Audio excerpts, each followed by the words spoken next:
Previously on the Adventure Zone. This is the only place I could think to come to because you all know about monsters and stuff. And so previously on the Adventure, got a new one for you.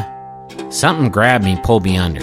Y'all, I swear to God, the water of the pool started to lift up. A good place to start is maybe heading to the scene of the attack last night and seeing what you can find out there. Obviously, be careful. You don't want to fight it until we know how to kill it. And for God's sake, whatever you do, don't get in the water. I'm looking for Ned Chicane, proprietor of the Cryptonomica. I was told by his associate Kirby I could find him here. What do you need, jolly old Ned, for? Mr. Chicane, my name is Agent Stern, FBI. At your earliest convenience, sir, I would just love to see your Bigfoot video.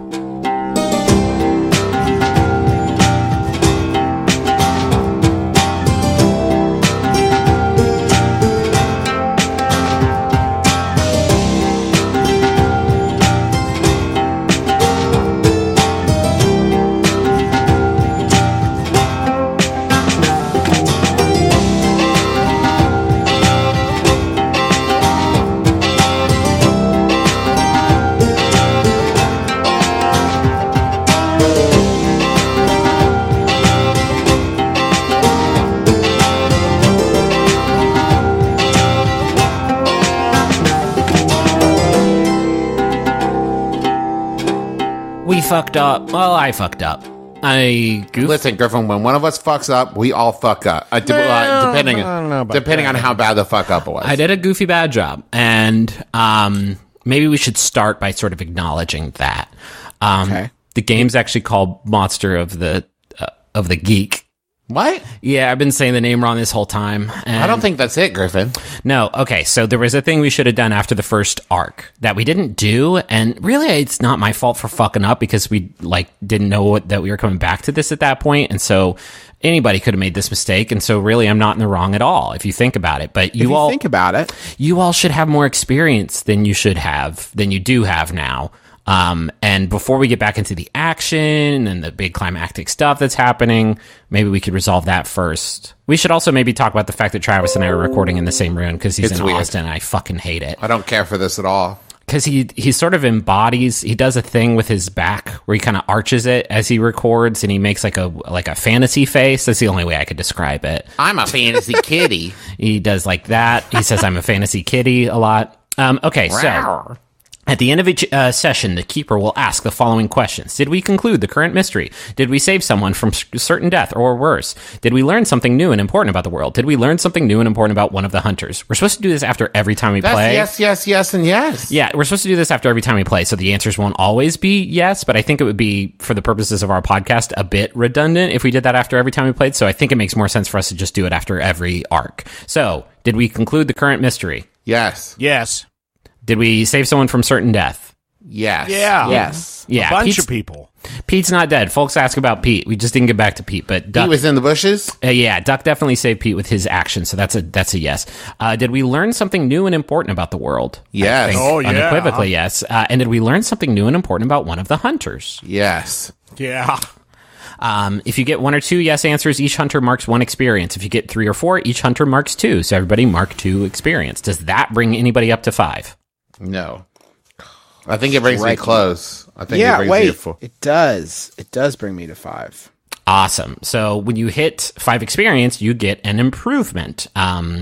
And you get a list here that you can pick from. And once you have leveled up 5 times, you can start picking up advanced improvements, which let you sort of take your character in even more directions. So just a general housekeeping announcement. I think we're going to start doing more of a lunar interlude style between arcs to handle this stuff, because this is a really weird energy to start out this episode. Indeed. Dad, did you level up or are you at 4 now? What if I'm right at 5 experience? Yeah, that means you've done it. You've leveled up. When you mark the 5th experience box in your playbook, you level up. How could I level up and not Trav? You fucked up more than him. He rolls super good. Oh, yeah. Well, then, I hit 5, yeah. Then both of you get... Can we get rid of the mythos that I roll super good? I just only do things that my character is good at. Yeah. We're doing Roll20 now, so that's going to get rid of the mythos one way or the other. Yeah. Improvements. So, get to choose from this list. Get +1 to a rating. max +3. So if you want to increase one of your stats, you can do that. You can take another move from your playbook. Whenever you made your character, you had to pick specific moves to choose from. You can take a move from another playbook. And that makes that one's kind of a discussion between you and me, trying to find something that makes sense so that you don't like make an OP, like I can do magic and, transform into a big monster, which is one of the archetypes. You can gain an ally or gain a team.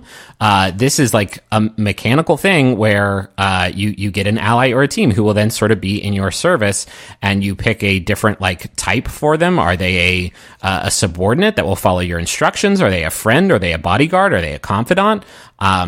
And you just have them. You can gain a haven, which is actually something that the archetype, the expert, has. And that gives you sort of different abilities when you are back in your headquarters. And then you can upgrade your haven if you already have one.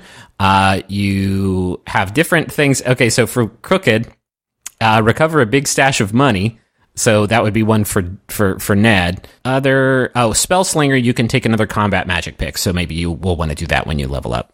So those are the things you can do. What are you guys feeling like, Ned and Duck? I really thought about gain an ally, but I think I've already got that in Kirby. I think it might be a little redundant.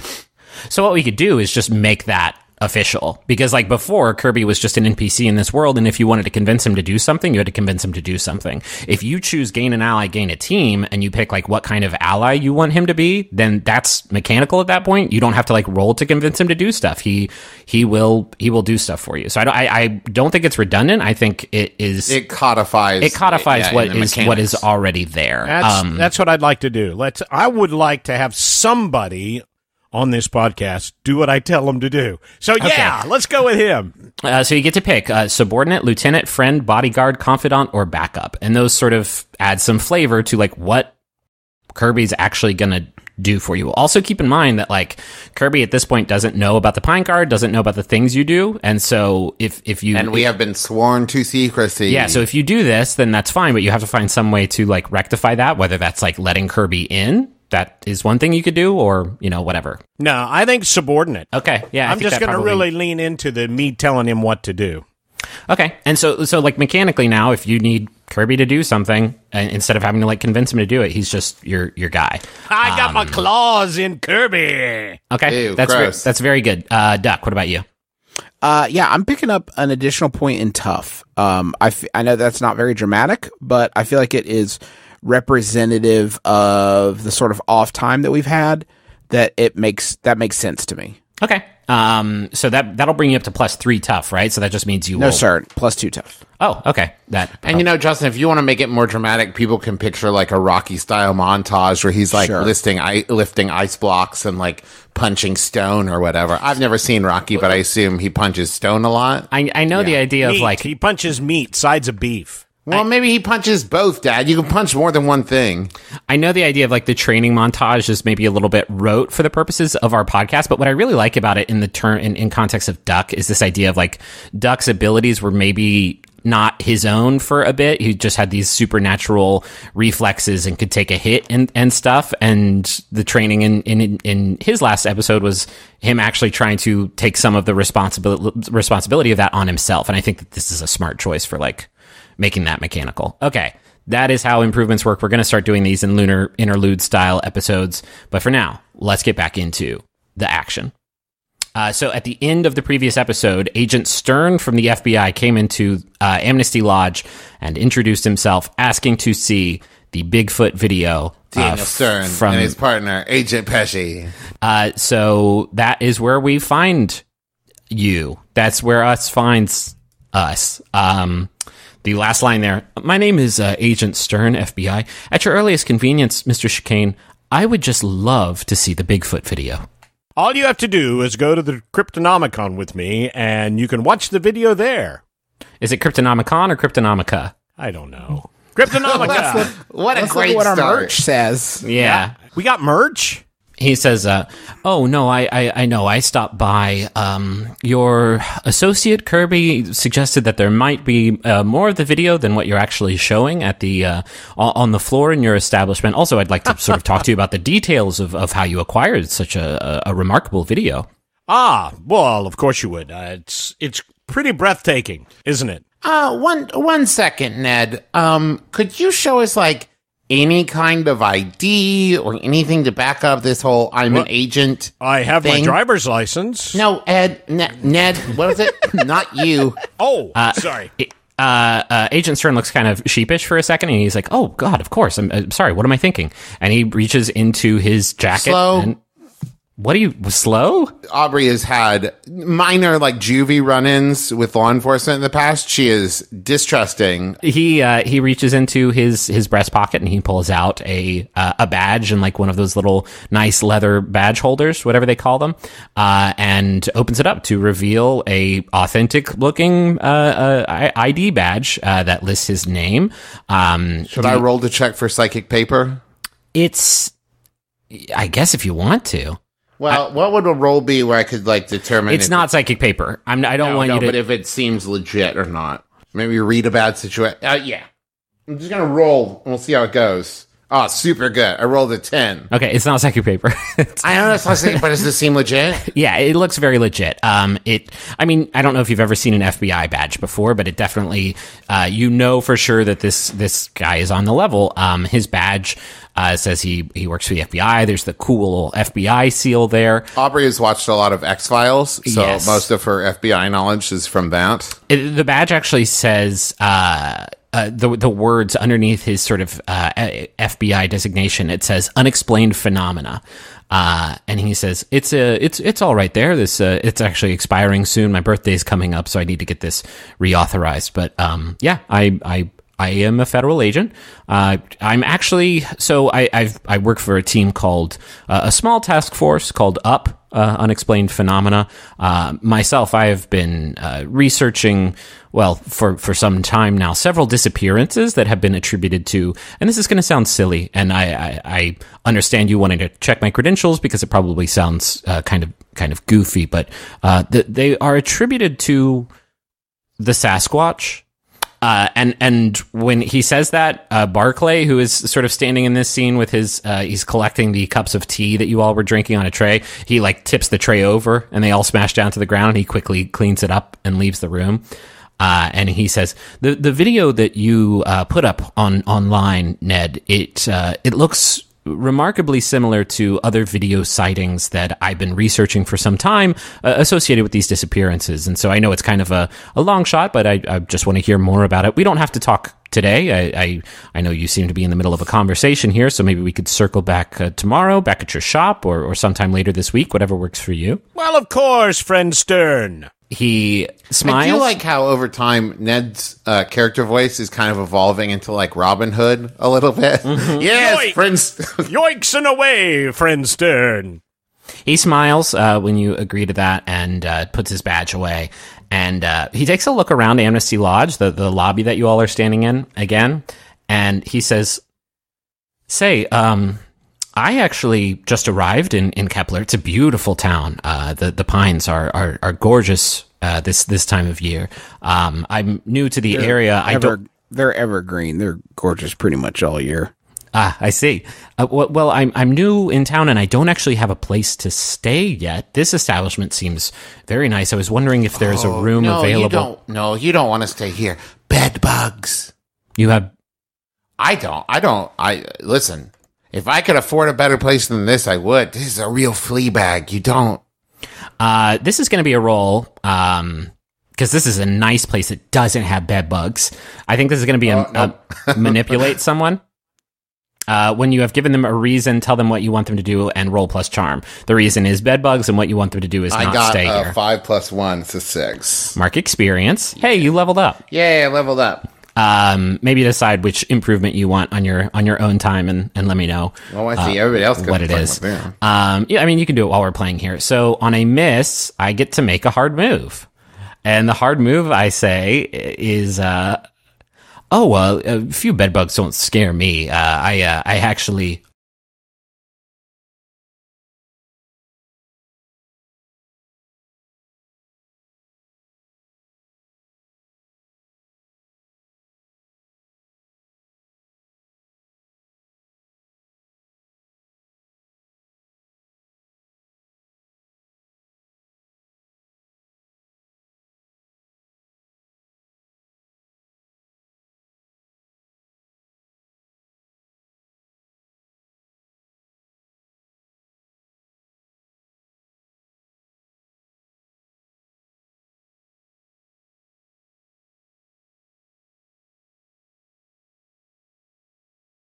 I've come prepared. I have my own sort of travel kit. I packed a lot of, tick and bug spray. I knew I was coming to a more rural area, and I'm always sort of prepared. So if there is a room available, I would love to have it.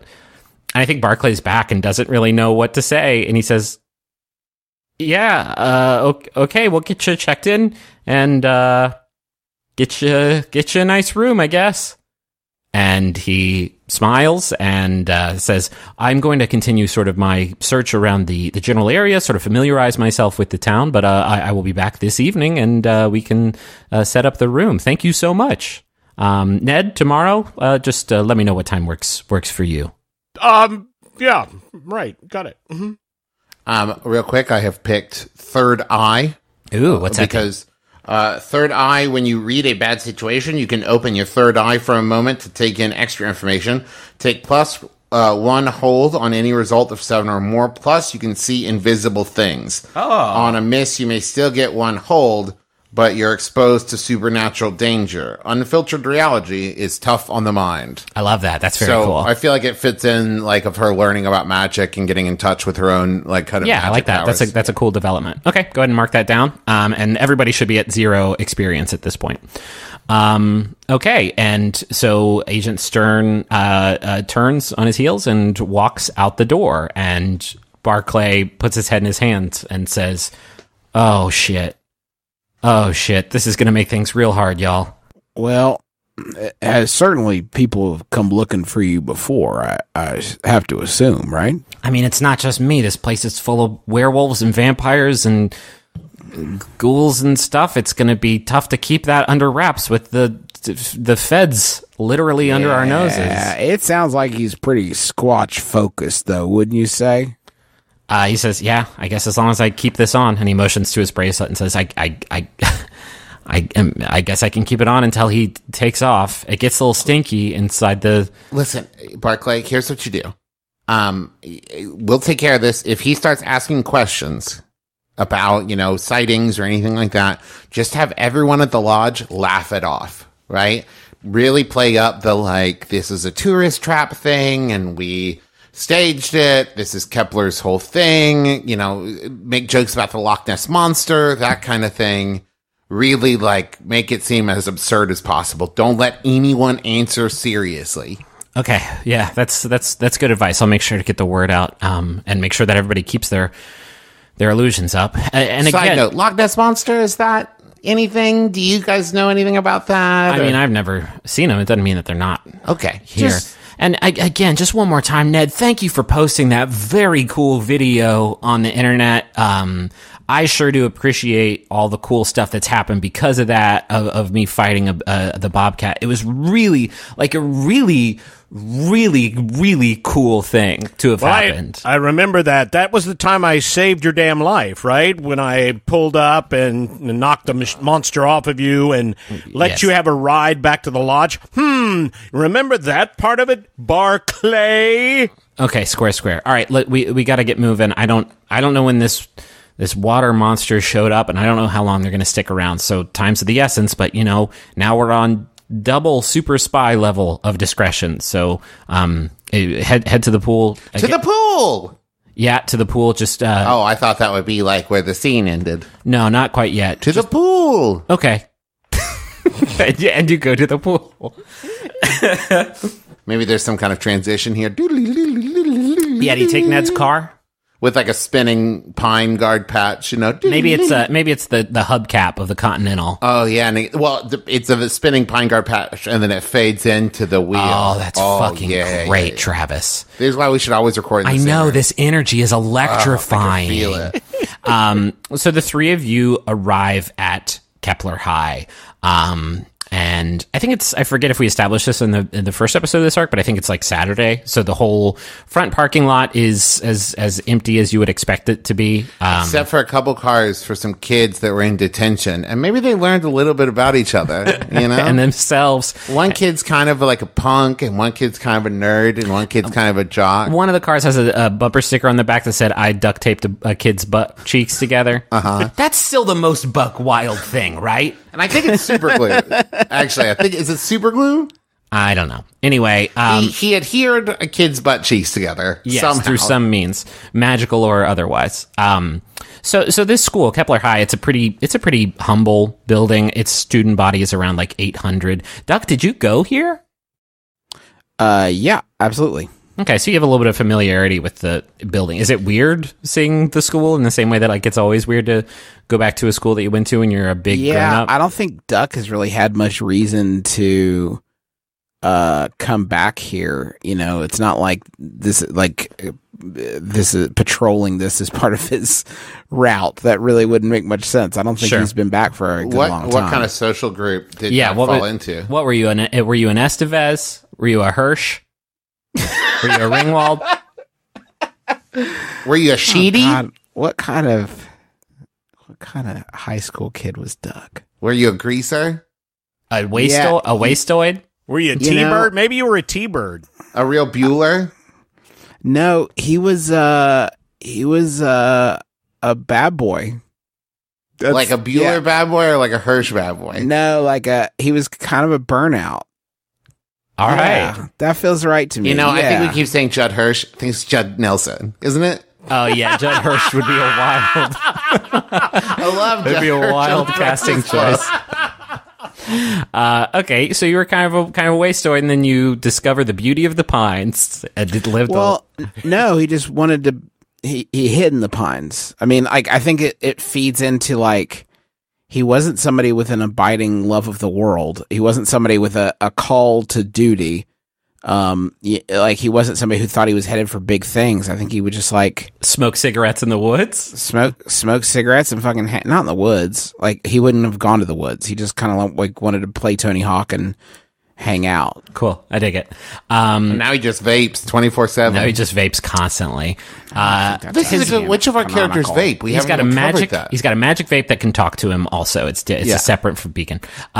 So as the three of you work your way behind the building to this sort of standalone pool building behind the school, Duck, you're sort of reminiscing about all the good times here.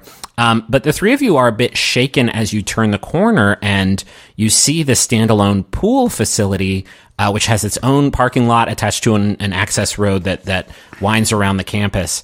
And in that lot are two vehicles. There's a fairly beaten up old Jeep and then a silver mid-sized bus parked immediately adjacent to it.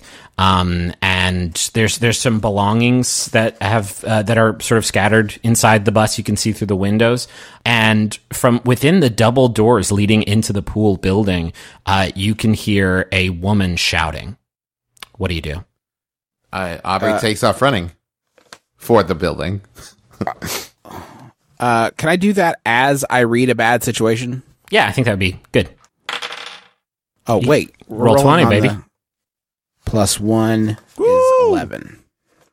So Duck, hold 3, and you get to ask something from the list of questions here. If you act on the answers, you get +1 ongoing while the information is relevant. I'm trying to decide now if it makes more sense for you to do this, like the doors burst open and you can see inside, because then you will be able to tell like a lot more about this situation than you can. I think that'll be a lot more logical, right? Like, yeah. Okay. The door opens and... Then let me describe what happens next, and then we will resolve the questions that you do here. And so the three of you burst into the pool, and it is not empty, as Calvin mentioned it probably would be. As you enter, you see a woman outside of the pool. She's wearing a pair of shorts over a swimsuit, and she's got a whistle around her neck, and she is sort of yelling orders toward the pool, where a dozen or so older folks are treading water with these small floats that they are holding on to. And the door to the pool slams shut behind you, and the sound booms through the chamber, and it brings these proceedings to an immediate halt. And in unison, the whole assembly, instructor and class alike, they turn to face you. Because while swim practice might not be scheduled for today, water aerobics for the Majestic Pines Senior Living Center is.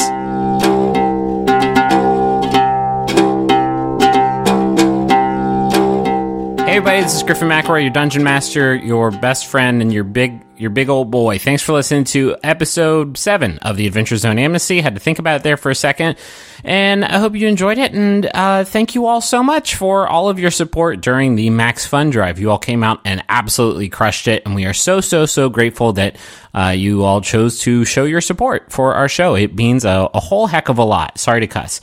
Got a few advertisements to talk about this week. First off, it's Blue Apron. Blue Apron's really tasty. They send you a box with pre-portioned ingredients and instructions on how to turn those ingredients into delicious home-cooked meals using things like knives and fire, mostly. I love Blue Apron. It taught me how to cook, and I had a whole bunch of really great meals thanks to this service, and then learned how to make even more great meals because the great skills that I learned. Skills like heating and cutting food. Anyway, for 6 weeks from April 16th through May 21st, Blue Apron is teaming with Airbnb to bring you the best home cooking from around the world. Each week, our menu will their menu. Oops, now you know I'm reading it. Each week, their menu will feature a recipe developed in collaboration with an Airbnb Experiences host like Cece, a chef from Shanghai who makes incredible Kung Pao chicken, a beloved sticky, saucy mix of crispy browned chicken and vegetables. So check out this week's menu and get 3 free meals when you go to blueapron.com/adventure. Blue Apron, a better way to cook. Also want to tell you about Texture. Hey, stop. Listen. Have you ever walked by a newsstand and seen a stunning magazine cover that makes you want to stop and peek inside? With the Texture app, not only do you get a peek, you get the whole damn look at it of the magazine.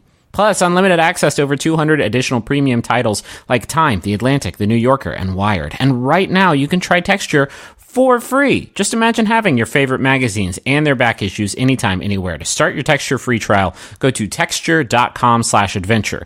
If you choose to continue, listeners of our podcast will get Texture for just $9.99 a month. That's $9.99. Just go to texture.com/adventure to start your free trial today. That's texture.com/adventure. One last time, texture.com/adventure. I have a Jumbotron here, and it's that I desperately want you to check out Cloud's Armory. Here's what they have to say. At Cloud's Armory, our creations come from wood, glass, metal, plastic, and stone. Our business crafts items of all kinds: armor, journals, dice towers, playmats, jewelry, dragon eyes, keychains, engraved photos, and more.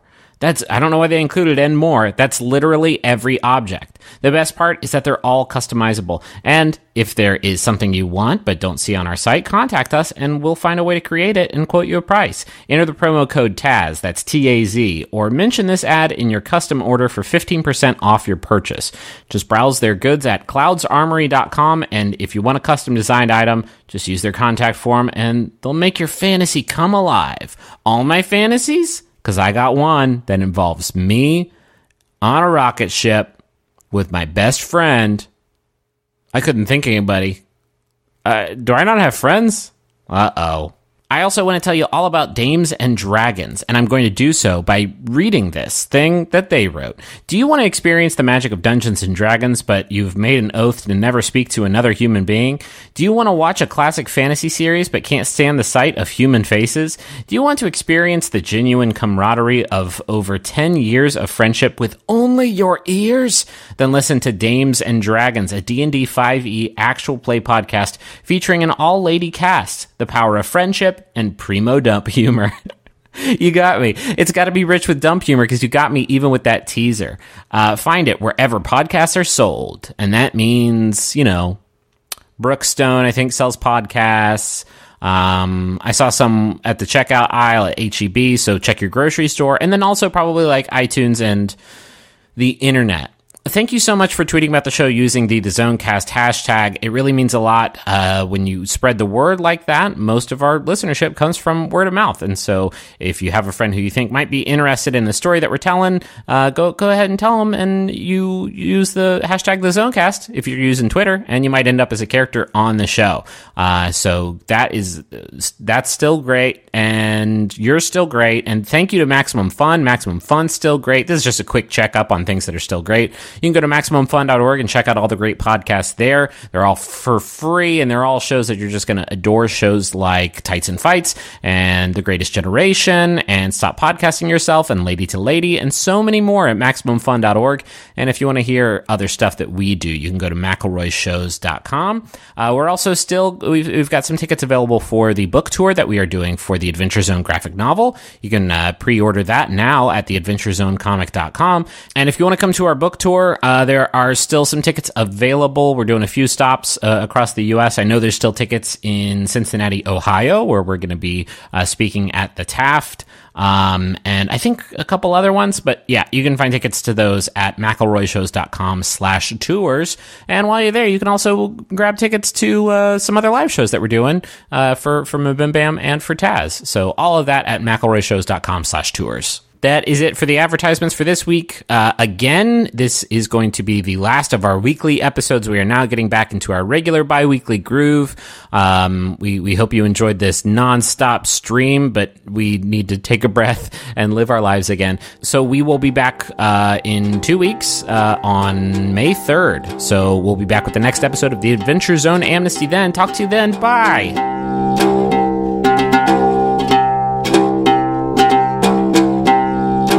This instructor turns to face you all, and I think all of the folks exercising in the pool also kind of rotate to face you all, and the instructor says, pool's closed, folks. We just got started here. We got it booked for a couple hours. Do you need something? And this might be a good time, Duck, for you to read the situation now that you are inside. So if you have 3 hold if you want to ask these questions. Okay, how about this? What's the biggest threat? So what I think the biggest threat is an assumption that you are making, and you know that this is the pool where Calvin was attacked last night, and you have no reason to believe that whatever was in here got away. And based on what she just told you, they just got into the pool, and so nothing has popped off yet. But the biggest threat is the fact that there are a dozen people sort of helplessly swimming in this water that came alive last night and tried to kill a young man. Okay, what is the best way to protect the victims?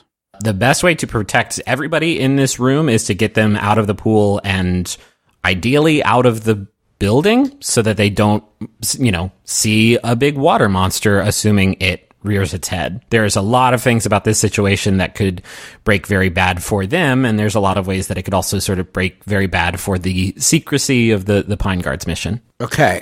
Are there any dangers we haven't noticed?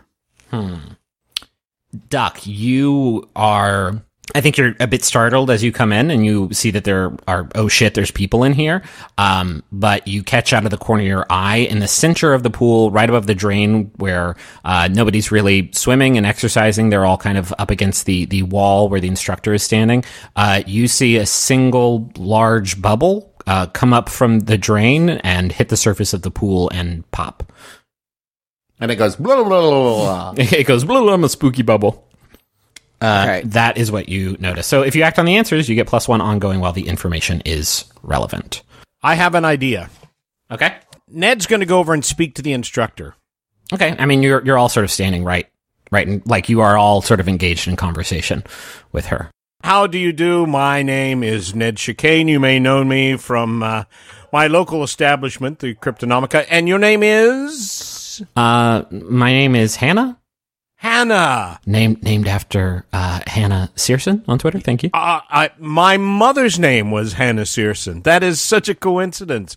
Perhaps you didn't know this, but I work with the local television station, and I was watching my compatriots on Good Morning Kepler, and they had a public service announcement about your class here. And since I'm so closely tied with the Chamber of Commerce, I was thinking this is wonderful therapy, the exercise, the swimming, the muscle toning, and all that. But have you heard about the hot springs out in back of Amnesty Lodge? I would have to think that would be much more healthy, much more therapeutic and good for your fine swimmers here than just swimming around in a chlorinated pool. She looks at you and she says, I do remember hearing about the hot springs. I didn't think that they would be quite large enough for the sort of water aerobics that I do. It is. Well, no, but think about it. It's like those little pools that they show in the TV infomercials where you swim against the water. It has an infinity jet in it. It's a hot spring, right? It's the hot springs, and the water is flowing, and that would. I would have to think that would be much better for your constituents here rather than flopping around in the water, having that water pushing against them and the warmth and the natural minerals. It's very soothing. I don't know if you've been there, but for someone like me in his mid to late 30s, it's very relaxing. She laughs and laughs and laughs. She laughs. She has a good belly laugh. But having close relations with the lodge, I'm sure they would love to have you try out that facility. As a matter of fact, we just came from there, and it's empty. It's unoccupied, even as we speak. Yeah, that sounds very promising. I'll tell you what. After this session, I will head straight there and see what I can find out. Aubrey would like to cast a spell. Okay. She would like to make a chill breeze to blow over as Ned is talking about how warm. Is this like a subtle thing? Like, a hot spring sounds. It's not like you are trying to like knock these people away. You're just subtly trying to influence the conversation with a cold wind. Okay. That was a 12. Okay. Jesus, get that pole right when you need it. Yeah. What is that? What does that mean? I can inflict harm. Yeah, I think that maybe this is use magic and not an attack. That's what so I'm looking at it, and I think it's just kind of inflict harm, but I'm trying to inflict very impermanent, it is cold harm. So this guy, can I just... I just want to drill down for a sec. This is the moment in the episode and in this arc where Travis is making a combat roll against some elderly wet senior citizens. Yeah. I just need to clarify what's happening. I rolled a 12. I have you're gonna fucking demolish them. No question, Trav. You're absolutely gonna wreck these old people's shit. No, I think it's not a combat roll. It's like it's use magic, and when you use magic, instead of just like attacking them, you get to choose an effect, and one of them is do one thing that is beyond human limitations, which is kind of a bucket thing. I think with a 12. Because you're not trying to hurt them, you don't hurt them, right? A 12 is an unconditional success. You do what you were trying to do. Hurt these so I think that a couple of the windows were open over the bleachers, and I think from outside a kind of chilly breeze comes in. Is this weird, by the way? Because I wanted to sort of make more of a moment out of this, of Aubrey doing something that's not just explicitly like fire, fire, fire. This is not a fire thing. This is training. Unless it is kind of a heat thing. I mean, yeah, because the other option is to draw the heat out of the water. Right. It was one of those are the two things I was going back and forth of, like, chill breeze versus make the water colder. Doing use magic instead of combat, maybe she just kind of like pulls heat out of the water. Okay, yeah, okay. The water starts to get very, not very cold, but unpleasantly cold. This is a thing that I know from Teresa working at a pool, that like people who are in the pool a lot and swim laps can like tell the difference when you drop it like a degree or two. Yeah, for sure. Okay. I think as you're describing this hot spring, Ned, one of the swimmers says, that actually sounds real nice about now. This pool is, it's getting kind of chilly, and I'd like to heat up my bones, and I don't see why we can't do our, lifts and stuff in a warmer climb if they got room for us. And the rest of the people in the pool agree. And I think Hannah is kind of like pushing back against this, but she's like, oh, okay, fine. Everybody get your stuff. And, I guess we'll head up to Amnesty Lodge. It's up Cliffside, right? Sure. Duck, what would be the best way for them to get there? Duck, you see those bubbles? Now it's not just one. There's a lot of bubbles starting to appear in the middle of the pool. You know what? Why don't I call in a transport? We got a lot of vans that we usually use to haul shrubbery and brush that we've collected, and I'll have them send a van down here. Well, we have a van. It's not. Well, that should have come up earlier, don't you think? That you had a van on hand. Here I am falling over myself, offering you all vans. What a goose. All right. Well, I thought your name was Duck. Yeah, it's a nickname. Well, listen, if you all got a van handy, why don't you hop in and get on a truck, and don't forget, don't worry about your clothes. We'll drive them up separate. Well, why can't we take our clothes? You need to. You need. Here, I'll get them. Tuck runs to pick up their clothes. You all start loading in the vans, and I'll bring your clothes out to you. It's just another one of the many services we offer from the Forestry Service. Is clothes? Oh, okay. I'm going. Go. I think because of, I know this seems a bit silly, but all of you have rolled very well here. I think they all sort of start climbing out of the pool, and in a single file line, they hurry out the door as Duck is picking up their clothes off the bleachers and just throwing them out the open doors. And soon, all of them. He takes them to the van. The van's right there.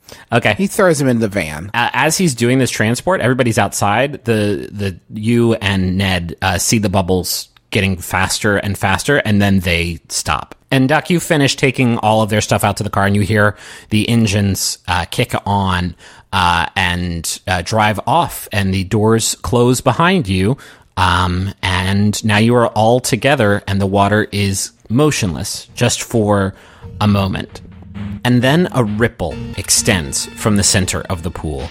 And as it reaches the perimeter, the water around the edges of the pool starts to recede as if called back by a tidal pull. And the water collects at the center, forming a small mound. And then the water splashes upward from the center of the pool, and the mound explodes. A primitive hand reaches upward several feet, grasping at nothing before collapsing back into the pool. 3 identical cylindrical pillars of water lift from the surface and then recede just as quickly.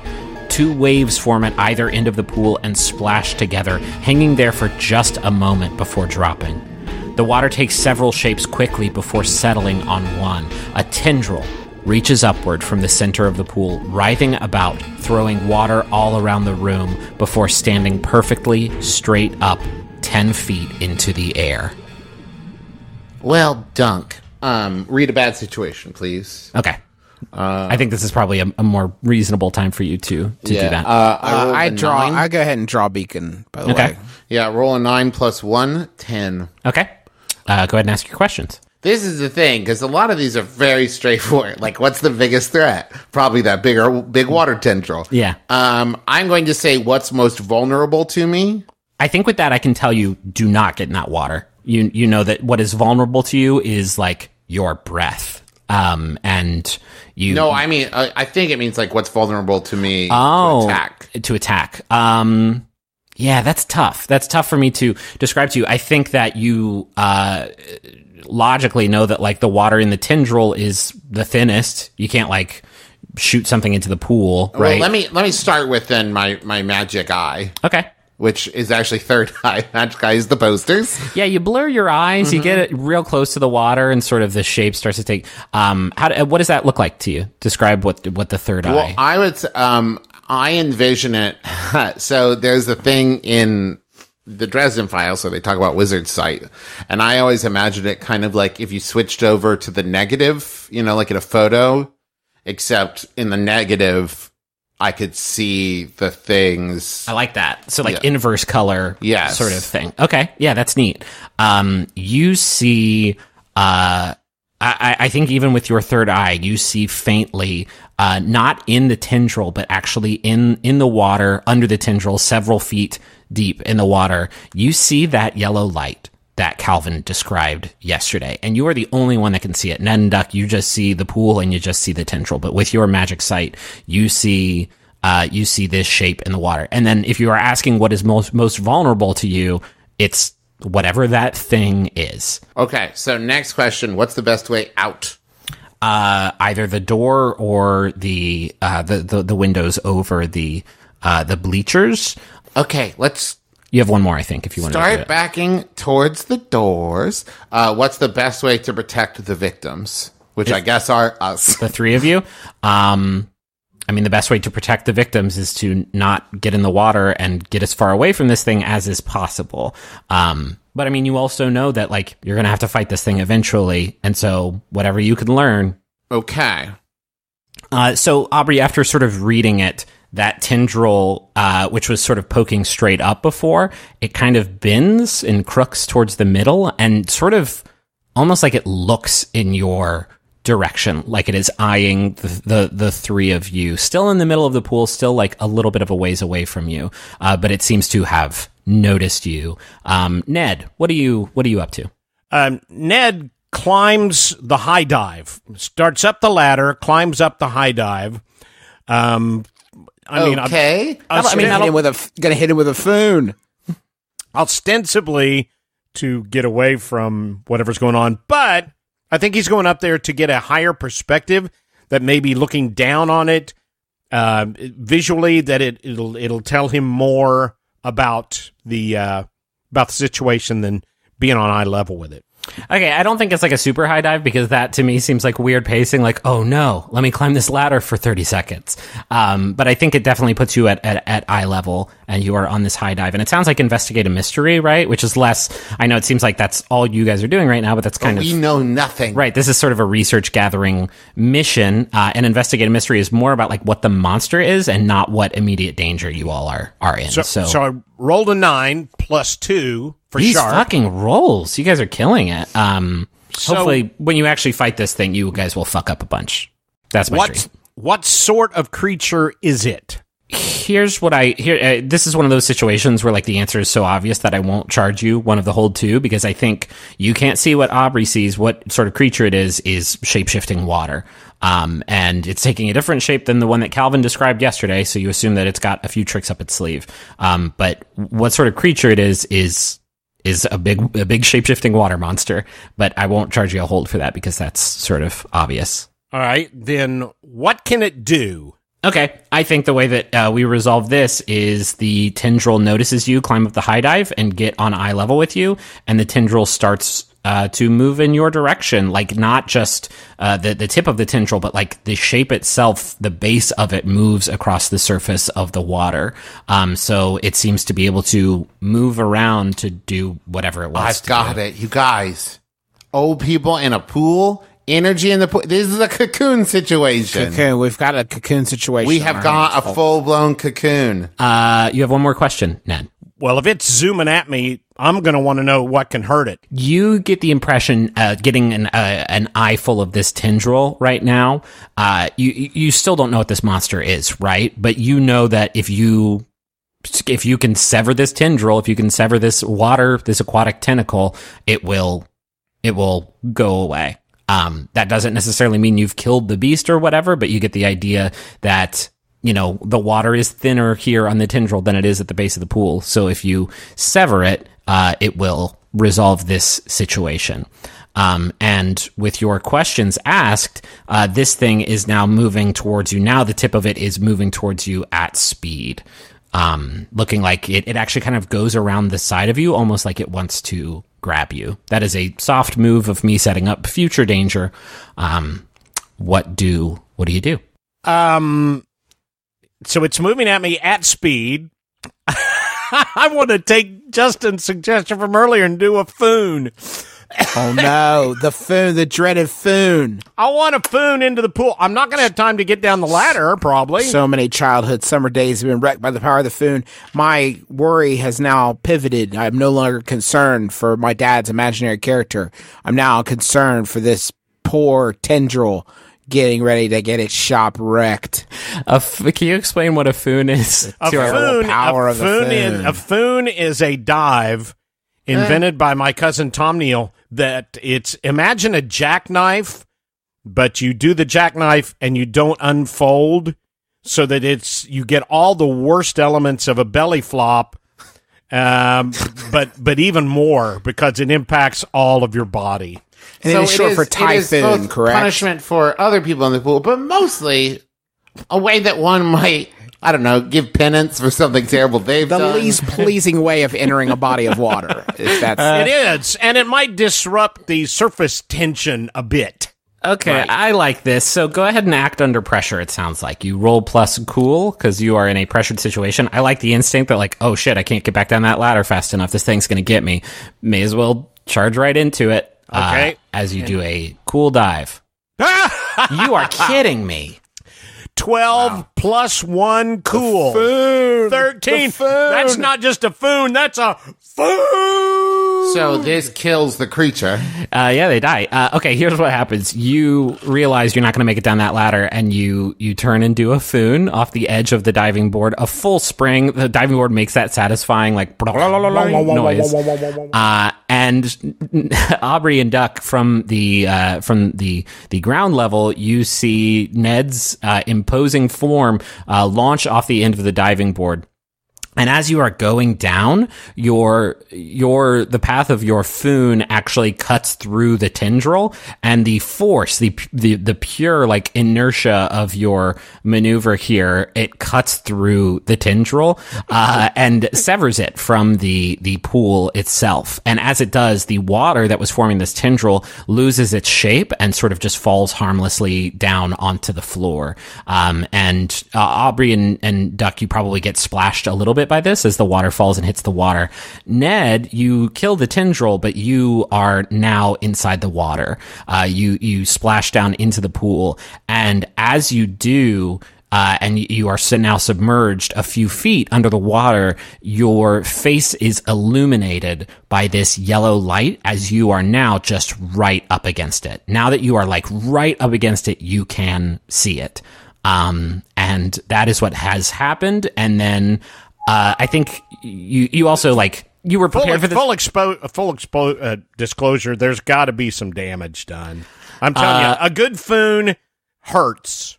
I think it hurts, but you rolled a 12, so I am powerless to sort of do a bad thing to you here. You did something, the most rad foon anyone's ever done. The bad thing that has happened. As Aubrey and Duck stand at the side, the perfect foon.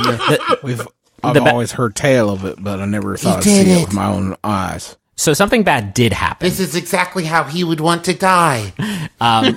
What? Something bad did happen, though. I think because you were so smooth in this maneuver, you like got a nice deep breath as you were heading down.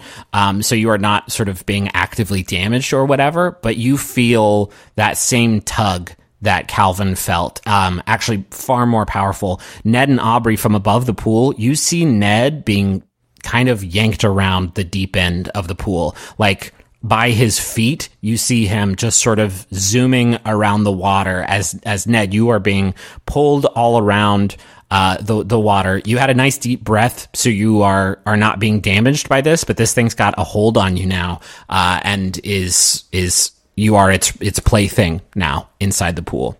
Duck, what do you do? So, I'll tell you what Duck does. Duck has his sword out, and he just stands there. He doesn't have any idea what to do. He knows that his friend is in danger. He knows that there's a monster in the thing, and he's got nothing. For Duck, this is like, it's 100% the situation that he kind of feared would happen. He doesn't know how to do this. He doesn't know what to do. And I don't think he does anything. That's very good. Okay, Aubrey, you see Duck pull out his sword and then just kind of freeze up. Duck! Yeah. Grab the skimmer! The skimmer? Pool skimmer! All right. Yeah. The skimmer. So he runs over to grab the skimmer and is going to try to, I guess, catch him. Okay. Going one step further than what Aubrey did earlier, she's going to try to lower the pool temperature even more. Okay. So that the water gets sluggish and slower. To kind of help Duck. I will say, totally, you have no idea if that works, right? You have no idea if that's like what this thing... Okay. We don't know anything. Here goes nothing. Oh, no. Oh, shit. Oh, no. He rolled a 5. Is that plus weird? So that's a 7. It's not a total miss. Yeah, that is a 7. So I'm so glad this happened because Use Magic has one of the coolest effects on a mixed success. On a 7 to 9, it works imperfectly. Choose your effect and a glitch. The keeper will decide what effect the glitch has. So you get to choose whatever effect you were trying to do, which I think was do one thing which is beyond human limitations, which was soaking up the heat of the pool. And then you choose a glitch. The effect is weakened. The effect is of a short duration. You take 1 harm, ignore armor. The magic draws immediate unwelcome attention, or it has a problematic side effect. I'm going to say for this, because I think it'll be the most interesting. Yes. The magic draws immediate unwelcome attention? Yeah. So here's what happens. The water gets cold, and Ned, you feel it now, and it's uncomfortably cold. It's not like freezing, but it's like, probably around 50 degrees or so, which is very, very cold for water. You don't want to be in water that cold for that long. But as it cools down, Ned, you do feel this thing stop pulling you, and you are now sort of under the water, and I think that now you see the skimmer in the water that Duck has put down there for you. You're probably pretty disoriented at this point because you've just been dragged around the water for a while, and so I think it's probably pretty easy for you to grab onto that if you want to. However, the unwanted attention, the water, you see it start to pull away from the deep end of the pool where Ned was just at, and now it forms a huge wave on the more shallow end of the pool that was closer to where Aubrey is, and now it is it comes down on you and splashes over you, and as it does, it just kind of actually stays there. The water is now no longer contained in the pool. It's not pulling you into the pool. It has come to you, and it is all around you, and you are submerged, and I think it caught you by surprise, so you are out of breath. Ned, what do you do? I think let's resolve first. Did you get pulled up through this with this skimmer? Are you back out of the water? Or are you still in the water? Yeah, Duck. I grabbed the skimmer, and Duck pulled me up, and okay. I took a breath, and now I'm back at it. I'm going to help out. Oh, good. Ned goes running towards Aubrey and takes his thudomatic walking stick and just sweeps it right through the stream of water to try and break the contact between the globe of water and the water in the pool. And that's a 7, and he has no tough, so he's kicking some water ass, sorta. Okay, on a 7, you and whatever you're fighting inflict harm on each other. You charge towards it, and you bring up your cane in like an upward sweeping strike, and you splash some of the sort of narrow connection of water between this frozen wave and the pool. And as you do, a tendril peels off the wave and just smashes you from above. It clubs right into you and hits you for 1 harm. But I think you are sort of unfazed in that, and you continue sort of your strike against this connective tissue, and you finally, with one more sweep, you do sever it. And as that happens, Aubrey, the water falls away from you, and you fall to the ground and take a nice deep breath, which probably sounds very good in the audio. Duck, you are up, and both of your compatriots at this moment are sort of free. And what did you say the effect of the walking stick was? It's separate. It basically killed the wave. Cool. So the shapes that this water is making are minions, which is another mechanic in this game. It's not the boss itself, but it is things that are serving the boss, and that's kind of how I am making sense of how this monster operates. You see the water start to move around. I think there's a few of the exercise floats that a few of the exercisers were using earlier, and you see them start to rotate clockwise, sort of around the center of the pool. But no shapes have formed right now. What do you do? Listen, y'all, I think we need to get out of here post haste. I know we haven't learned much from this, but I'd say that we've learned that it's a living pool, and it can send as much water out as it wants and not get tired and not get hurt. And I think if we play that game long enough, we're going to end up underground. So I'm kind of feeling like we should maybe get the hell out of here.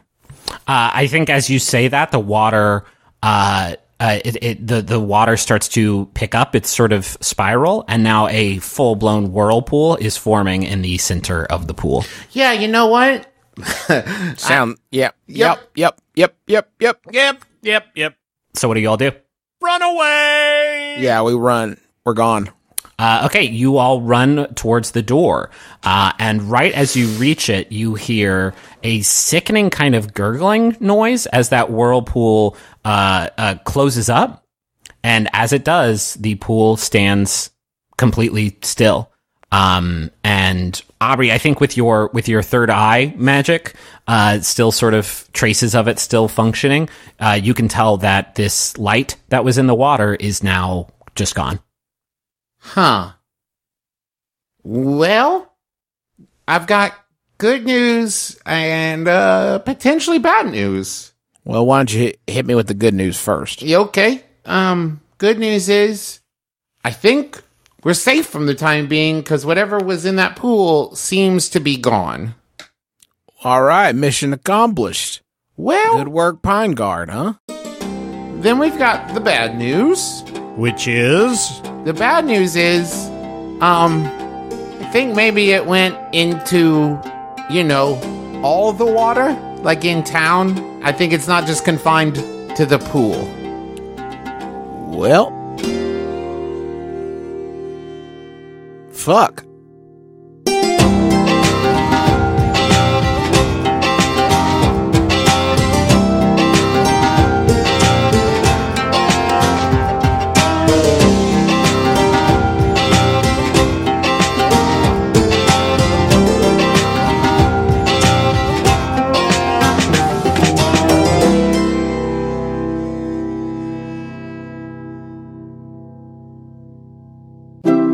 MaximumFun.org. Comedy and culture. Artist owned. Listener supported. How's it going, everyone? I'm Oliver Wang. And I'm Morgan Rhodes. We have a brand new show on the Maximum Fun Network that we'd love to share with you. It's called Heat Rocks. Morgan, we should probably explain what a heat rock is. It is a banger, a fire track, true fire. Right, dope album. Each episode, we will bring on a special guest to join us to talk about one of their heat rocks. It might be a musician. A writer. Maybe a scholar. I mean, I would have been happy to just talk to you about your heat rocks, but this is a different show. Yeah, so. I think people might enjoy hearing maybe the guests instead. To do that, you'll have to go to MaximumFun.org. So if you want to talk about hot music, you should check us out. Heat Rocks.